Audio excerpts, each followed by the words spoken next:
Bonjour à tous et merci de nous rejoindre dans This is Culture. Il était passionné de football et promis à un avenir certain, mais le destin en a décidé autrement. Chris Loubello, alors âgé de 21 ans, va voir son rêve de devenir un joueur professionnel voler en éclats après une série de blessures, tandis qu'il se préparait pour les Jeux africains sous le maillot des Diables Rouges, l'équipe nationale congolaise de football entraînée à cette époque par Claude Leroy.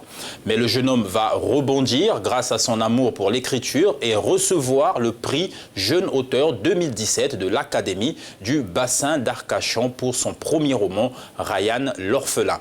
Il enchaîne toujours en 2017 un deuxième roman intitulé Retour en arrière Issa, puis un troisième, Marie, avant de publier en 2019 Une vie d'enfer aux éditions Le Lys Bleu.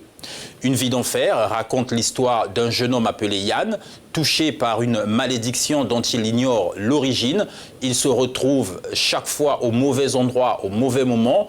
Mauvais élève, il finit par quitter l'école et se retrouve à bosser dans une boutique de prêt-à-porter qui sera cambriolée par un homme armé avant d'être condamné injustement à 3 ans d'emprisonnement. Je ne vous en dis pas plus, mais vous laisse découvrir directement avec l'écrivain lui-même le message qu'il a voulu transmettre dans ce roman. Nous l'avons contacté par téléphone depuis la ville d'Arcachon en France, où il réside depuis 2019. Bonjour Chris Kibello, merci de vous joindre à nous. Que doit-on retenir de ce roman et surtout quel message avez-vous souhaité transmettre? Une vie d'enfer, tout d'abord pour commencer, c'est une histoire dramatique dont le protagoniste Yann se trouve toujours au mauvais endroit, au mauvais moment. Donc le message principal, je dirais que c'est pour rappeler à l'ensemble des lecteurs que la vie est avant tout un synonyme d'un jeu d'échecs où on perd ou on gagne. Il faut donc que les gens ne s'apitoient pas sur leur sort et ne fassent pas de l'échec un drame. L'Afrique d'où vous venez a plusieurs croyances, tant positives que négatives. Le fait que le personnage se retrouvait tout le temps au mauvais endroit, au mauvais moment, ne rappelle-t-il pas certaines superstitions africaines qui voudraient que rien n'arrive jamais au hasard? Oui, il y a cette croyance, parce que quand je dis toujours, je puise mon inspiration de la culture congolaise.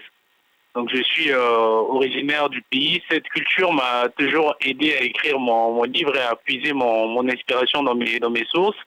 On voit beaucoup des histoires à travers des séries télévisées congolais. On parle de sorcellerie ou autre, et ça m'aide beaucoup à prendre ce genre de cas pour les mettre dans un livre. Chris Loubello, votre premier roman, vous l'avez écrit alors que vous étiez encore sur le banc de l'école. Qu'est-ce qui vous a poussé à franchir le cap de la pensée à l'écriture? Je pense qu'à un certain moment, j'ai pris conscience que l'écriture était un chemin pour m'aider à guérir les blessures que j'avais. Donc notamment mon échec dans le milieu du football m'a fait beaucoup de mal.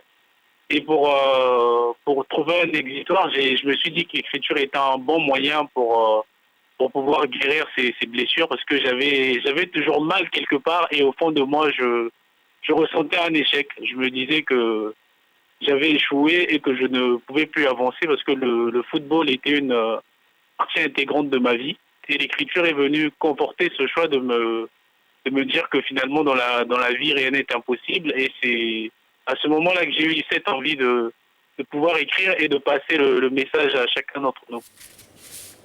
La persévérance, pour finir, vous en parlez beaucoup. Pensez-vous que cette qualité peut toujours être productive? En d'autres termes, auriez-vous eu ces mêmes opportunités si vous étiez resté en Afrique ou au Congo?